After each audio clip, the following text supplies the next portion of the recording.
దేవుడికి వాడుకునే రాగి ఇత్తడి సామాన్ని క్లీన్ చేసుకోవడానికి ఒక లిక్విడ్ ప్రిపేర్ చేశాను. చాలా ఈజీగా వచ్చేస్తుంది. జస్ట్ ముంచేస్తే సరిపోతుంది. చాలా నీట్గా కొత్త వాటిలా మిలమిలా మెరిసిపోతూ ఉన్నాయి. మామూలుగా వాటిని ఎంత క్లీన్ చేసినా సరే ఇలా అయితే కలర్ రాదు. కొంచెం ప్రెషర్ పెట్టి క్లీన్ చేయాల్సి ఉంటుంది.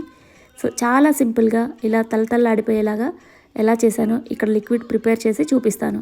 ప్రిపేర్ చేసిన ఆ లిక్విడ్లో ఓన్లీ 30 సెకండ్స్ టు 1 మినిట్ ఉంటే తెల్లగా వచ్చేస్తాయి. వాటిని తర్వాత నీట్గా క్లీన్ చేసుకొని తడి లేకుండా తుడిచేసుకోవాలి, లేదంటే మరకలు రాక్ సాల్ట్ యూజ్ చేయాలి. నా దగ్గర లేదు, అందుకని మామూలు సాల్ట్ యూజ్ చేస్తున్నాను. అలానే నిమ్మప్పు 1 స్పూను, సర్ఫ్ 1 స్పూను. నేను కొంచెం క్వాంటిటీతో చూపిస్తున్నాను. మన దగ్గర ఉన్న ఐటమ్స్ని బట్టి సైజుని బట్టి లిక్విడ్ని పెంచుకోవచ్చు అనమాట.